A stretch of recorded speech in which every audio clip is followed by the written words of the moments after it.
Tuition rates have increased by almost 300% since the turn of the century. The state has only met the Cal State University system's budget request fully one time in the last 4 years. The state now spends $1,500 less on students than they did in 2000. Originally, only 20 to 25 students were expected to register for the 3-week course, but registration filled up in little more than a day. In response to popular demand, another trainer was added, which allowed 20 more students to register for the course. Even with another trainer added, some students were left out and had to be put on a wait list. According to a recent health survey, 1/3 of students of Cal State Fulton have admitted to binge drinking. One of the main points of emphasis of the event was to inform students about how binge drinking can lead to top teen killers such as drunk driving and alcohol poisoning. The event, and Titanwell in general, is funded by student health fees. The Orange Film Festival gave students the opportunity to get some peer recognition for their work.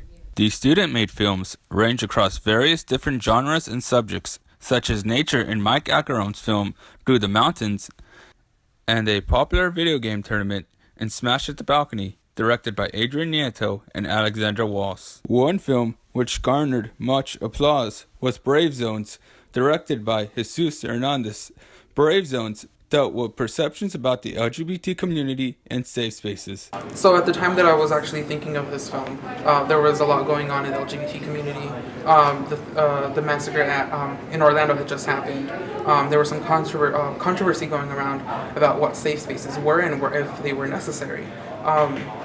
So I just wanted to build on that and show what they provide to the LGBT community specifically. At the end of the night, festival goers and judges were both given the opportunity to pick their favorite flick. The big winners on the night were Dabke and Smash Balcony.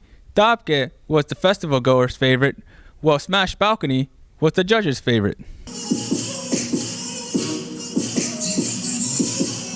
Audience favorite Dabke, directed by Dana Itani, provides an in-depth look into Lebanese culture and dance. Inspiration behind Dabke was just the culture where I'm from. Me as a person, I love to do it. I do it all the time at like all the festivals.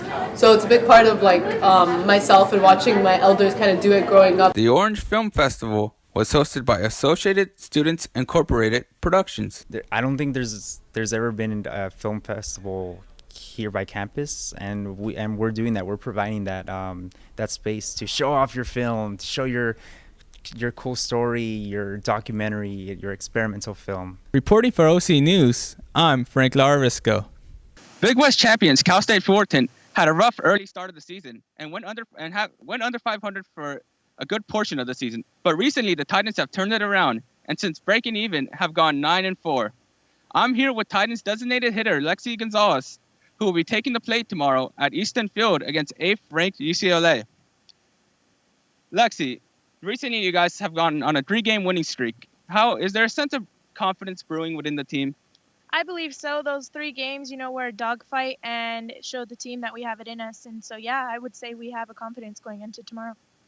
The team lost here early in the season at home against UCLA. Is there an extra incentive to want to beat them at home? Yeah, there's been an extra incentive. We were tied the whole game, and they won on an error, and they also knocked us out last year in regionals, so we're kind of out for blood. You had a big weekend against UC Davis. Do you feel like you can continue your hot hitting streak against UCLA tomorrow? I believe so. It's just about, getting a good pitch and keeping myself calm and not trying to do too much when I'm at the plate. Who should fans keep an eye out tomorrow besides yourself? Definitely whoever we have starting on the mound tomorrow. First pitch is scheduled for 7 p.m. tomorrow at Eden Field. Now back to Keanu with more sports. The 3rd annual Tuffy Awards brought together several California State Fulton's student-run organizations to recognize the best among them. Among the awards handed out were the Emergent Organization of the Year Award, the Titans in Action Award, and the Student Organization of the Year Award. Former Dean of Students Tonantino Segura and Associated Students Incorporated President Lenitza Berrios were among the speakers and presenters. The Titans in Action Award went to Circle K International, who spent over 5,900 hours over the course of the academic year serving the community and others. For their work promoting healthy behavior and practices for students at Cal State Fulton, Eta Sigma Gamma Delta Rio was named the Student Organization of the Year. Just a few years ago, the Criminal Justice Student Association had gone dormant. Last Thursday, the success of its revival was marked by its recognition as the Emergent Organization of the Year. It's honestly an amazing feeling. I did not even imagine we would be in a position like this. I just thought, hey, let's just go out there, work hard, do our best to just get this club up and running again. But to get an award like this, absolutely amazing. Organizations weren't the only ones honored at the event held at the Titan Student Union Pavilions. Individuals such as Elizabeth Wilbur and Kaylee Bates were also honored. Wilbur raised $54,000 for Orange County hospitals, and Bates, as board member of the ASI, helped secure emergency housing for students. Wilbur was recognized as the Outstanding Advocate of the Year, while Bates received the Titans Leaving Their Legacy Award for the impact of her work on campus. Specifically, as chair of the board of directors, I've done a lot of things to help some cultural shifts with our organization to be able to support all of our Titans while we're here, not just some, but all of them, and have everyone feel comfortable and like they have a home, because I felt so much like this is a second home coming from Sacramento that I wanted everyone to feel like that when they're here on campus. For OC News, I'm Frank Lara-Risco.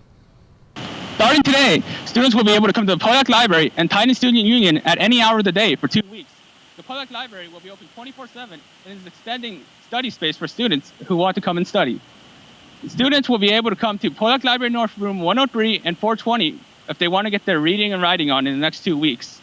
In addition, students can come here to the TSU to come relieve some stress.